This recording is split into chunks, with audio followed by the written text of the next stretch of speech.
আসসালামু আলাইকুম, আশা করি ভালো আছেন। আমিও আপনাদের দোয়ায় আল্লাহর রহমতে ভালো আছি। যেহেতু রমজান মাস, আমি আমার বাবুকে বললাম, বাবা তোমার রান্নাটা আজ তুমি করে খাও। কথা বলতে বলতে আমাদের বড় বাবু কিন্তু সুন্দর করে তার ওই প্লেট বসানিটা মাজা শুরু করলো। তবে আমাদের বাবু নিতান্তই ডিম ভাজা খেতে পছন্দ করে, পাশাপাশি সাদা ভাত খেতে পছন্দ করে। বন্ধুরা, আমাদের বাবু আজ সাদা ভাত রাঁধবে আর ডিম ভাজবে, আপনারা তৎক্ষণাৎ দেখতে থাকেন। যেহেতু আমাদের ফ্যামিলিতে মোটামুটি 4 জন সদস্য, তাই সবার থালা বাসনগুলো ধুয়ে দিতেছে আর এদিকে রান্নাটা বসিয়ে দিয়েছে। আমাকে অনেকবার বলেছিল, আব্বু তুমি কিছু রান্না বান্না করে দাও, আমার খিদে লাগছে, আমি ভাত খাবো। আমি আমার বাবুকে বুঝেছি, আব্বু যতদিন বাঁচে থাকবে নিজের কাজটা নিজে করে খাওয়ার চেষ্টা করবে, তাহলে তোমার হাত দ্বারা অপর ব্যক্তি নিরাপদ থাকবে। তারপর বাবুকে বললাম, বাবু তুমি কি পেঁয়াজ মরিচ কাটতে পারো? সে আমাকে বলতেছে, আব্বু একদিন দেখা দাও, ইনশাল্লাহ নেক্সট টাইম থেকে আমি নিজেই পারবো। এই সুবাদে আমি তাকে পেঁয়াজ মরিচ কেটে হেল্প করছিলাম। এছাড়া ছোট মানুষ বলে কথা। আপনারা অনেকে বলে থাকেন, ভাই আপনার বউ কোথায়, অর্থাৎ আপনাদের ভাবি কোথায়? আপনাদের ভাবি মূলত জব করে। আমার ছোটখাটো একটা দোকান আছে আর পাশাপাশি এই ঘরের কাজগুলো করি। এছাড়া প্রতিদিন সকালবেলা উঠে বড় বাবুকে মাদ্রাসায় রেখে আসি আর ছোট বাবুকে নিয়ে ব্যবসা করি। আশা করি আপনাদের ভাবির ব্যাপারে ধারণা হয়ে গেছে। এছাড়া মূলত প্রতিদিন আপনাদের ভাবি 5টা বাজে বাসায় চলে আসে।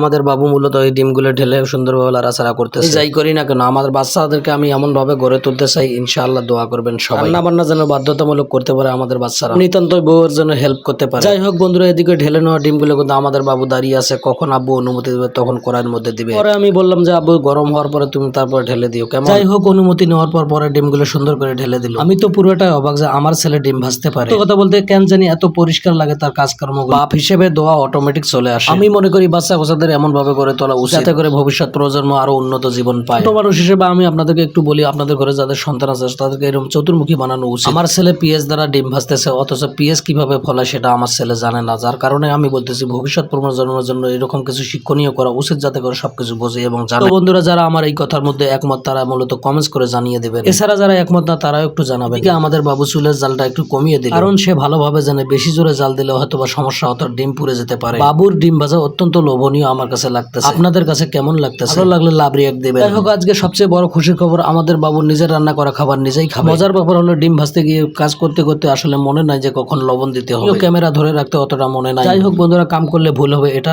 অস্বাভাবিক কিছু না। আশা করি ইনশাআল্লাহ পরবর্তীতে এই সমস্যাগুলো আর থাকবে না। আমাদের বাবুকে পরামর্শ দিলাম, আব্বু ভাতের সাথে লবণ মাখিয়ে নাও আর ডিমটা মাখামারি খেয়ে, ছাড়া তোমার হাতে আর কোনো অপশন নাই। যদি অন্যান্য তরকারি হতো হয়তো বা লবণ কিছু বাড়ায় পানি টানি দিয়ে এটা ওটা দিয়ে স্বাভাবিক করা যেত। যেহেতু ডিম ভাজা আর তো কিছু করণীয় নাই, তার কারণে ভাতের সাথে লবণ মেখে নাও আর সুন্দর করে ডিম দিয়ে খেয়ে ফেলো। যাই হোক, এই অভিনব কায়দায় আমার ছেলে খাওয়া শুরু করলো। কথার ফাঁকে ফাঁকে আরেকটা কথা বলি বন্ধুরা, আপনারা ইতিপূর্বে যে ভালোবাসাগুলো আমাকে দিয়েছেন তাতে করে আমার 6000 ফলোয়ার ডান। আলহামদুলিল্লাহ, এভাবে ভালোবাসা দিলে আগামীতে আমি আরো বড় স্বপ্ন দেখতেই পারি। তৎক্ষণাৎ আপনারা যেভাবে ভালোবাসা দিয়েছেন ঠিক সেভাবে ভালোবাসা দিয়ে সাথে থাকবেন ইনশাআল্লাহ। বন্ধুরা, আজকে ভালো থাকেন, আল্লাহ হাফেজ।